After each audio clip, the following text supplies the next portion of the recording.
Mesdames, Messieurs, bonjour et bienvenue à la revue des Grandes Unes, édition de ce mardi 4 octobre 2022. En direct de nos studios de Douala, première escale en kiosque, on voit ce que nous propose la presse ce matin. Et d'abord, la nouvelle expression qui s'intéresse aux enseignements secondaires. Encore le spectre d'une série noire, titre la nouvelle expression ce matin. Le journal souligne que les enseignants qui avaient déjà annoncé une grève des ailes à compter de la rentrée scolaire viennent de durcir leur position pour une année scolaire qui risque de profondes perturbations si le gouvernement ne prend pas les grévistes au sérieux. La nouvelle expression publie le communiqué des enseignants réunis au sein des mouvements OTA, on a trop attendu, OTS, on a trop supporté, et le CK, le syndicat des enseignants du Cameroun pour l'Afrique. Le communiqué conjoint à lire donc dans les colonnes de la nouvelle expression de ce matin. Le journal qui nous amène également à l'Ouest Cameroun et nous dit comment revaloriser le DOP. Au cours de sa dernière session, le Conseil régional de l'Ouest a adopté une résolution visant à mettre un terme à l'utilisation avilissante dont ce tissu traditionnel des gratte-fils fait actuellement l'objet et vocation. En page 4 et 5 de la nouvelle expression, le journal publie également ce matin la lettre ouverte d'Atangana Mebara à Amadou Ali dans un extrait de son livre. Lettre d'ailleurs, l'ancien secrétaire général de la présidence de la République, embastillé à Kodengui, lève le voile sur certaines pratiques de l'ancien vice-premier ministre de la Justice de regretter mémoire, notamment dans sa gestion très controversée de l'opération Épervier. Autre développement à lire en page 10 de la nouvelle expression. Le journal Le Messager s'intéresse au port autonome de Kribi. Quand l'eau divise, titre Le Messager de ce matin. Le journal souligne que le sous-traitant du projet d'alimentation évincé, Stel Servel, dénonce des malfaçons dans la conduite des travaux par le maître d'œuvre Aspac International. Autre développement à lire en page 2 du journal Le Messager. À la une du jour, Nil Marquardt, Marafa est une victime de Wikileaks, titre le jour pour résumer les propos de l'ancien ambassadeur des États-Unis pour ce dernier. L'ex-SGPR a été arrêté sur la base des confidences qui lui a été faites sur ses ambitions présidentielles. Interview à lire en page 5 du quotidien Bleu le Jour. À la une de Cameroun Tribune Université, le pari de la professionnalisation, titre le quotidien bilingue gouvernemental.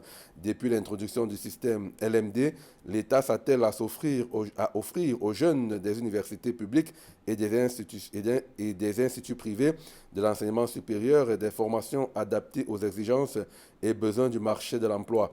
En ce jour de rentrée académique 2022-2023, Cameroun Tribune braque les projecteurs sur les filières les plus porteuses de cette dynamique. Le focus est à lire de la page 19 à la page 25. À la une du quotidien de l'économie quotidien, poste de haute tension de Niom 2, la Sonatrel prescrit l'accélération des travaux, titre l'économie quotidien. Le journal souligne que le taux d'exécution à date est de 70% selon Victor Mbemi Nyanga, directeur général de la Société nationale de transport d'électricité, qui a visité le chantier hier 3 octobre 2022. À la une de repères, consommation d'électricité, 150 milliards de francs CFA d'impayés pour l'État à titre repère. Cette somme représente le montant cumulé sur plusieurs années de factures non soldées par les mairies, hôpitaux de référence, universités, sans oublier les entreprises énergivores comme Kamwata et Alucam. À la une du quotidien Éco-Santé, prise en charge des cancers gynécologiques, les experts en conclave au deuxième congrès conjoint du 13 au 15 octobre 2022 à Douala. Le journal précise que l'Association franco-camerounaise pour la santé de la mère et l'enfant, la Société des gynécologues obstétriciens du Cameroun et la Cameroun Fertility Society organisent le deuxième congrès conjoint sur le thème coopération internationale en santé, cancer et grossesse, réduction de la mortalité maternelle, prévention des avortements et prise en charge de l'infertilité en Afrique en 2022. Voilà pour ce qui est de cette première partie consacrée au kiosque. On va à présent accueillir nos invités dans le cadre de la seconde partie consacrée aux échanges. On va ensemble décrypter l'actualité avec nos invités du jour. Je vais accueillir d'abord à ma gauche Rodrigue Chokoa. Rodrigue, bonjour et bienvenue. Bonjour à Chikamga, bonjour à Hervé Villard et bonjour à nos très chers téléspectateurs. qui sont nombreux à nous regarder ce matin à la maison, qui à la maison, qui dans les bureaux et qui dans leur lieu de service. Très bien, bonjour. Permettez-moi d'entrer de jeu, de faire remarquer un phénomène que j'ai observé ce week-end du côté de la ville de Yaoundé. Il s'agit du phénomène des sous-traitants, des points Orange Money et Mobile Money. Alors, si ces opérateurs ne prennent pas garde, le phénomène risque de se généraliser. Alors, il s'agit des sous-traitants, je disais, des points Orange Money et Mobile Money. Quand vous voulez faire un retrait ou bien faire un dépôt, ils vous exigent 500 francs cash, en dehors des frais qui seront défarqués dans votre téléphone. Je vous dis, j'ai remarqué ce phénomène à Yaoundé. J'ai identifié précisément 3 points sous-traitants autour de l'agence générale voyage à Van du côté de Yaoundé, sans publicité bien sûr. Donc, et si j'évoque les sujets, c'est pour attirer justement l'attention de ces opérateurs, parce qu'il est inadmissible que lorsque nous voulons faire des transactions, que nous nous confrontons à des frais supplémentaires auxquels on ne s'attendait pas. Il va falloir que ces opérateurs immédiatement stoppent le phénomène des sous-traitants des points Mobile Money et Orange Money. C'est peut-être un sujet qu'on pourra lire dans les colonnes de votre journal. Je précise dans les que tout vous êtes prochains jours. Journaliste au quotidien Le Messager. Fait. Vous titrez d'ailleurs ce matin sur ce problème d'eau qui divise au port autonome de Kribi. En fait, il s'agit d'une affaire, c'est un chantier qui a été construit pour l'approvisionnement en eau potable au port autonome de Kribi. Il se trouve donc que l'adjudicataire du chantier n'a pas respecté les modalités de construction. Il se trouve que après vérification, après contrôle, il se trouve que le constructeur des éléments qui contribuent à l'adduction d'eau dans le périmètre, imaginez-vous un port sans eau, c'est incompréhensible. C'est paradoxal. C'est paradoxal, justement. Donc il se trouve que l'entreprise qui a entrepris les travaux, après contrôle, il savait que cette entreprise n'avait pas respecté les normes. Et la conséquence est que il a été retenu que ce chantier ne tiendra pas longtemps. Parce qu'on parle par exemple d'études de sol, l'épaisseur des bétons, ainsi de suite. Donc il se trouve que cette entreprise n'a pas respecté les chantiers. Et puis il y a une ONG qui a commis une mission de contrôle et a relevé des défaillances dans les infrastructures qui concourent à l'approvisionnement en eau au port autonome de Kribi. Donc si le messager a fait cas de cette affaire, c'est pour attirer l'attention des autorités publiques pour que les réparations soient faites au plus vite. Port autonome de Kribi, quand l'eau divise, article dont à retrouver dans les colonnes du messager de ce matin. En face de vous, pour échanger sur les unes parues ce matin, Hervé Villandile. Hervé Villa, bonjour et bienvenue.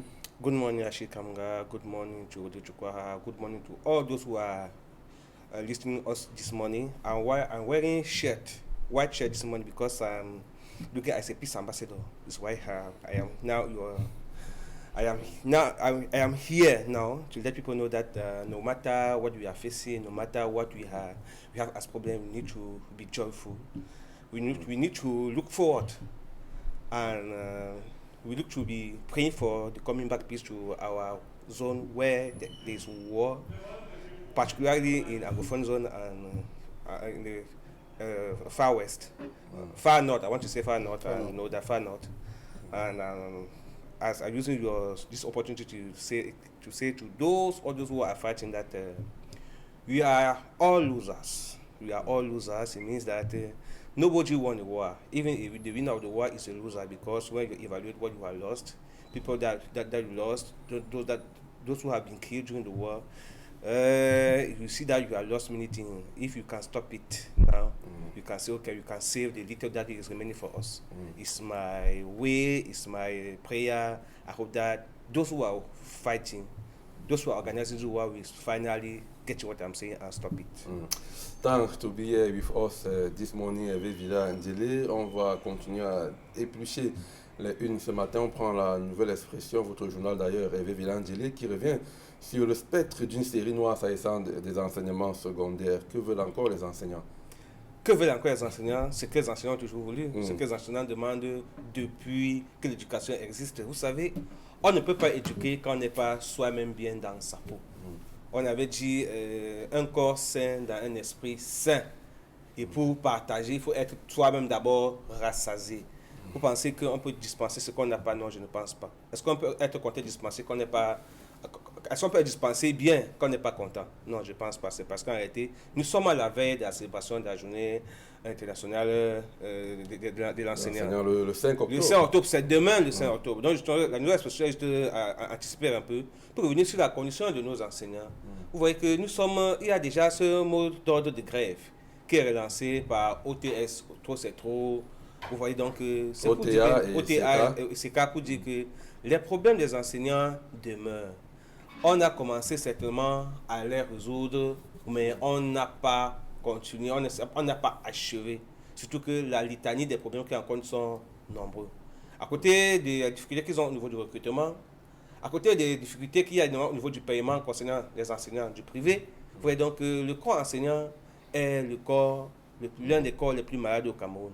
On ne comprend pas pourquoi, dans un pays qui se veut émergent, le secteur où on devrait davantage investir, parce que c'est un secteur où la croissance doit être évidente, c'est l'éducation, c'est la santé. Et on ne fait, quand on n'a pas fait de cas d'éducation, on est sûr qu'on n'aurait pas des chercheurs de qualité, ceux-là qui pourront contribuer, n'est-ce pas, à l'émancipation, à la construction de notre pays. C'est en ce sens-là que la nouvelle expression est revenue avec sur ce sujet, pour dire que non, le mal est encore profond, et interpeller, attirer l'attention de tous ceux-là, de toute la communauté éducative, et tous ceux-là qui ont un rôle à jouer dans dans la bonne santé de l'enseignement, dans la bonne santé de l'enseignant surtout, pour qu'il puisse voir, pour qu'il puisse agir rapidement, pour qu'il puisse soigner cette plaie, je ne voulais pas dire inguérissable, mais cette plaie qu'on traîne depuis des années et qu'on soigne difficilement. Puisque c'est pas, on peut bien le faire.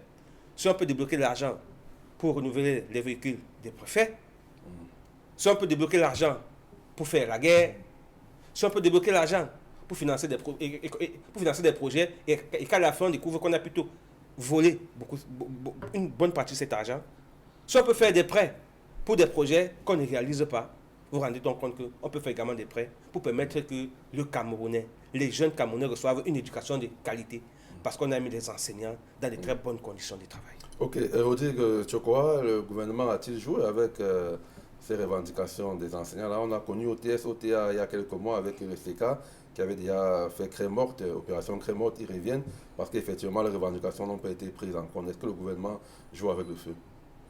En effet, j'ai le sentiment que le gouvernement veut jouer avec ces revendications des enseignants comme il a essayé de faire au tout début de la crise anglophone. C'est-à-dire que essayer de jouer sur le temps, faire des promesses, ne pas les tenir et puis avec le temps que cela s'allonge et puis pour donner l'impression qu'on ne peut pas oublier. Mais les enseignants, voyez-vous, ils sont tenaces dans leurs revendications. Je pense qu'ils ont lancé leur mouvement de grève, ils ont relancé leur mouvement de grève depuis hier. Ils devaient prendre effet hier, le 3 octobre.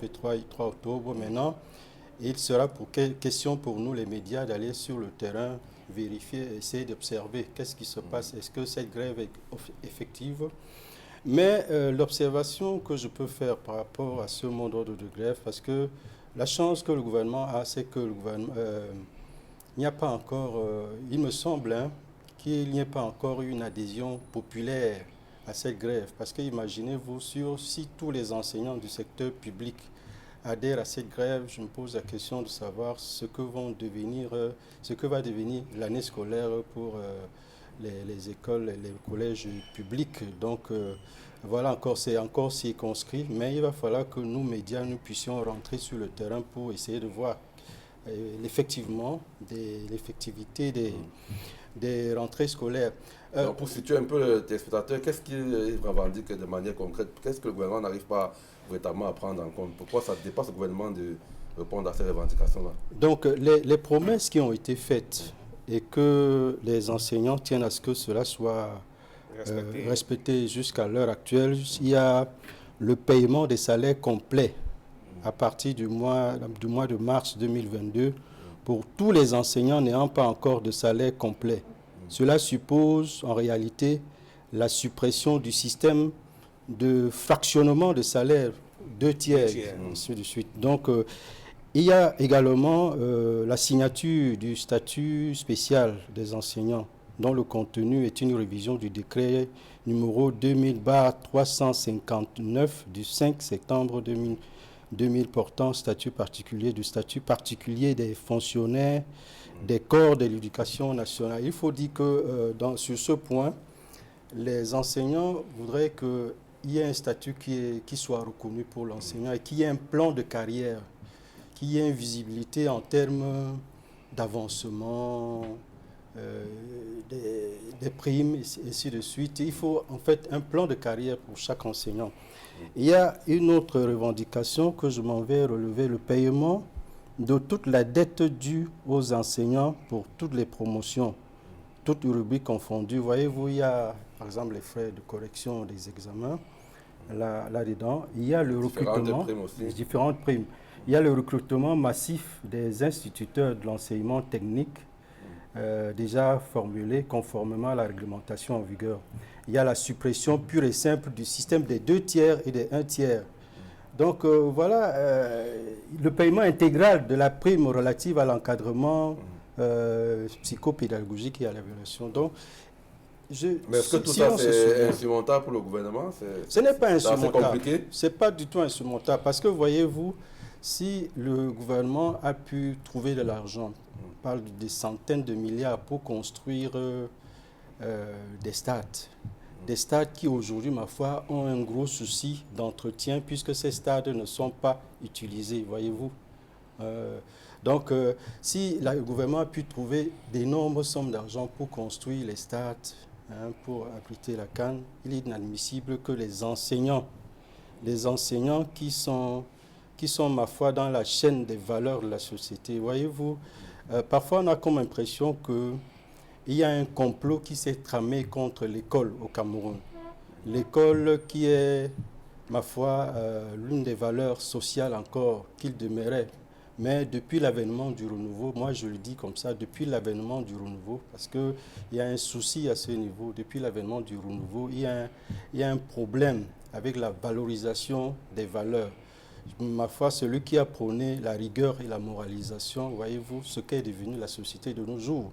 Mais donc, l'école qui était encore une valeur au sein de la société est en train d'être dévalorisée. Voyez-vous, les intellectuels aujourd'hui, à quoi est-ce qu'on mesure un intellectuel? Les personnages les plus importants dans la société sont les personnages qui ont de l'argent. On valorise ceux qui se sont battus par tous les moyens, par tous les prix pour avoir de l'argent. Donc, et puis, ceux qui sont allés à l'école sont des laissés pour compte. Hervé Villan, on a donc revisité un peu les revendications de ces enseignants-là. Est-ce que c'est si difficile pour le gouvernement de les résoudre? Non, difficile. Ce serait le minimum quand même, non? Difficile, non. Je pense comme celui de l'enseignement. On peut comprendre que notre gouvernement n'a pas de l'argent, que c'est un gouvernement qui est endetté. On est tout à fait d'accord. Sauf que pour résoudre les problèmes, on n'a pas demandé au gouvernement de les résoudre tout d'un coup. Il faut rappeler que ce problème qu'on soulève, ce n'est pas un problème qui date d'aujourd'hui. Les problèmes des enseignants relèvent depuis plusieurs années, depuis au moins 95 ou bien 94. Je pense qu'ils ont commencé à arriver à un certain nombre de griefs.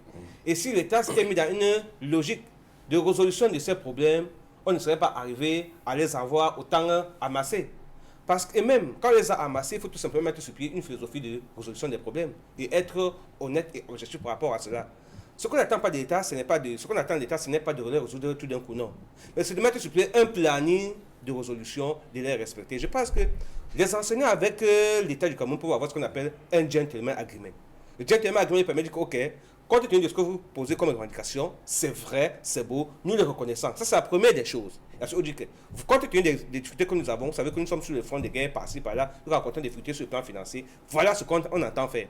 Pour la première année, comme ils ont commencé, on morcelle tout simplement les différents besoins dits. Nous nous fixons un échéancier pour pouvoir le réaliser. Et vous serez témoin. Vous serez témoin avec vous. Prenez vous-même, chacun doit avoir un exemple de son échéancier pour être sûr qu'à telle date, on aura réalisé ci. Donc, on va nous-mêmes faire des réunions chaque fois pour faire des réunions d'évaluation et de réévaluation pour savoir si on maintient le cap. Mais tant que ce n'est pas fait comme ceci, on aura l'impression qu'on fait une application à vue, ou du moins qu'on est en train de tromper, on joue au jeu du chat parce que là, vous faites des vœux pieux pour le gouvernement. Est-ce qu'effectivement, le gouvernement prend en compte réellement c'est un peu ça. Vous voyez un peu. Donc, je me dis, si notre gouvernement il est conscient de la situation et qu'il veut sauver l'éducation, parce que, comme Rodrigue le soulevait sur ce plateau, on a l'impression chez nous que l'État a presque abandonné ce secteur. Un secteur sur lequel on devrait davantage s'investir, parce qu'il faut rappeler sur ce plateau que un citoyen bien formé est un ingénieur qu'on a gagné, est un homme qu'on a gagné, un homme qu'on a gagné, parce qu'on est sûr qu'il a investi sur lui, il va contribuer à la construction de la nation. On peut passer tout le temps à dire dans ce pays que le jeune est le fer de lance de la nation et on n'investit pas sur le jeune. Investir sur le jeune, ça fait quoi? Ça lui permet d'avoir une éducation de qualité. Et pour l'avoir, il faut bien que ces enseignants soient dans de bonnes conditions pour pouvoir dispenser le savoir dont il a besoin. N'oubliez pas que aujourd'hui, on parle de mondialisation. Et que le citoyen camerounais qui est formé au Cameroun challenge celui qui est formé en Corée. Il faudrait donc tout simplement que l'État se dote des moyens d'avoir des citoyens, des vrais citoyens, c'est-à-dire qui sont bien formés, bien éduqués, qui peuvent challenger le reste du monde sans complexe. Il ne faut pas qu'on pense toujours qu'il faut aller chercher la formation ailleurs, alors que nous avons chez nous les universités, nous avons les écoles, nous avons tout. Qu'est-ce que nous manque donc? Il nous manque de la volonté. Et mettre les moyens qu'il faut. Or, j'ai l'impression qu'on a déplacé les intérêts. On les a déplacés. Si on avait tout simplement axé l'intérêt sur l'éducation, parce qu'on veut construire un Cameroun émergent, un Cameroun de demain, on n'en serait pas là. Regardez par exemple, allez dans nos lycées techniques. Je ne suis pas sûr que dans nos lycées techniques, vous avez des laboratoires. Il n'y en a pas. Dans tous les cas, nous sommes en train de faire un travail dont vous aurez connaissance certainement sur ce plateau bientôt. Pour vous rappeler que l'éducation s'est appauvrie et dans nos lycées techniques, on vous donne des diplômes techniques, mais je ne suis pas sûr que nos enfants qui sont en diplôme technique nous sommes en mesure de challenger les autres enfants du même niveau. C'est pourquoi quand vous allez ailleurs, on vous ramène en arrière. On appelle le laboratoire. Vous avez un bac D. Vous n'avez jamais fait un simple mélange chimique. Comment voulez-vous justifier cela? Voilà l'éducation que nous avons chez nous. C'est très compliqué. Ok, c'est entendu. Et là, on est dans l'enseignement secondaire pour le moment OTACK. Et justement, vous parlez de la professionnalisation. Parlons-en avec, par exemple, la une de Cameroun Tribune de ce matin qui parle des universités, le pari de la professionnalisation de l'enseignement secondaire à l'université. Il n'y a qu'un pas. Et donc, Rodrigue Tchokoa, on vous a quand même interrogé depuis l'entrée en vigueur du système LMD, cette réforme-là qui date d'il y a un peu plus de 10 ans. Est-ce que vous avez véritablement l'impression que nos étudiants qui sortent de l'université sont prêts pour le marché de l'emploi? Bon, disons qu'il y a une réforme qui a été faite pour professionnaliser l'enseignement supérieur. Avec le système LND, des efforts sont faits au niveau des universités publiques pour pouvoir concocter des programmes professionnalisants pouvant déboucher à un auto-emploi. Le même effort est fait au niveau surtout de l'enseignement des instituts universitaires privés. Je pense que c'est valable. Maintenant, le problème, est-ce que ce système LND, est-ce que c'est suivi de bout en bout? Est-ce que, à un moment donné, parce qu'après avoir conçu un système comme celui-là, il faut à un moment donné marquer un temps d'arrêt pour évaluer qu'est-ce que ça a apporté, quelles sont les lacunes, où est-ce qu'on peut encore remédier pour améliorer le système.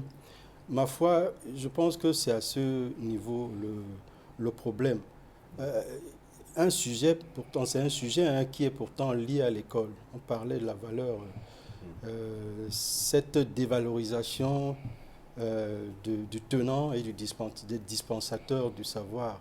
Ma foi, comme je le disais tout à l'heure, quand vous allez, le système, nous parlons justement de l'université. Et voyez-vous, que valent aujourd'hui? Parce que quand on parle des grèves des enseignants du secondaire, rappelons-nous aussi que les enseignants du supérieur ne sont pas en reste.